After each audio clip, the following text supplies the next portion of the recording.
নমস্কার বন্ধুরা, Bengali food cooking চ্যানেলে আপনাদের স্বাগতম। আমি আজকে বানাবো টকঝাল মিষ্টি টমেটোর চাটনি।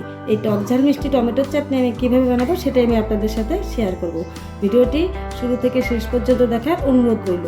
এই দেখুন, এখানে আমি টমেটো, কুল সব কিছুই আমি এখানে আগে থেকে ভালো করে ধুয়ে নিয়েছি। এখানে টমেটো আমি এভাবে কেটে নিয়ে বিচিগুলো সব ফেলে দিয়েছি, কারণ টমেটোর বিচি খাওয়া শারীরিক পক্ষে খুব ক্ষতিকর।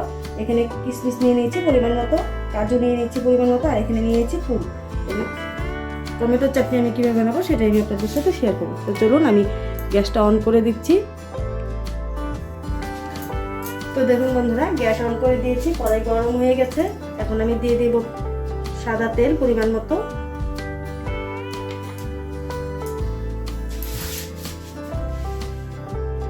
তো বন্ধুরা, ফোড়নের জন্য আমি দিয়ে দিচ্ছি শুকনো লঙ্কা একটা, দিয়ে দিয়েছি একটা কাঁচা লঙ্কা, আর হচ্ছে 5 ফোড়ন। ফোড়নটাকে একটু ভালো করে ভেজে নেব।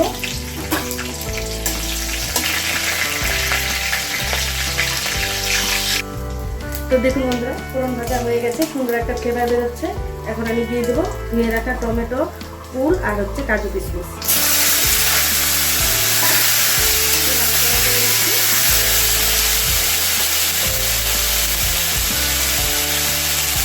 দিয়ে দেবো 8 চামচ লবণ, দিয়ে দেবো 8 চামচ হলুদ গুঁড়ো। এখন আমি একটু নাড়াচাড়া করে দেবো। পরিমাণ মতো জল,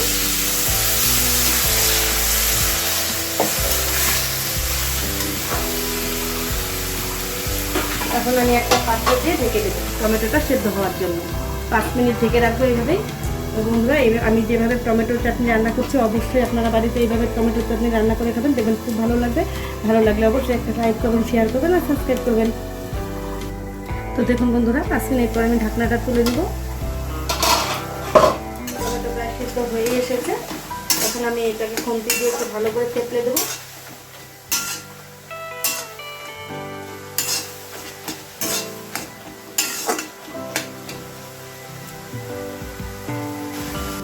তো দেখুন বন্ধুরা, টমেটো খুব সুন্দর গলে গেছে। এখন আমি উপর থেকে দিয়ে দেবো একটু পাতিলেবুর রস।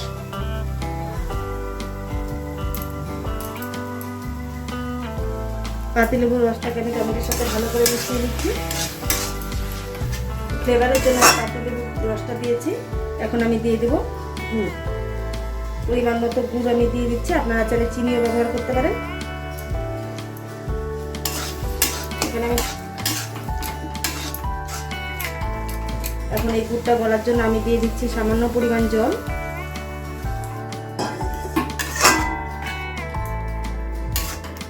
এই গুড় যতক্ষণ না গলবে ততক্ষণ আমি এটাকে ফুটতেই থাকবো চাটনিটাকে।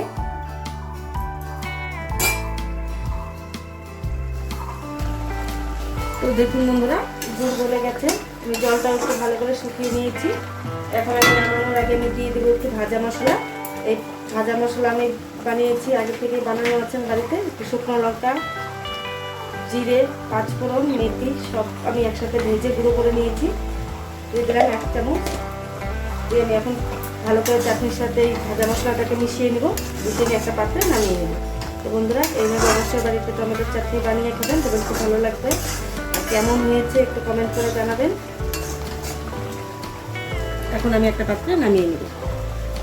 Thank you for watching this video.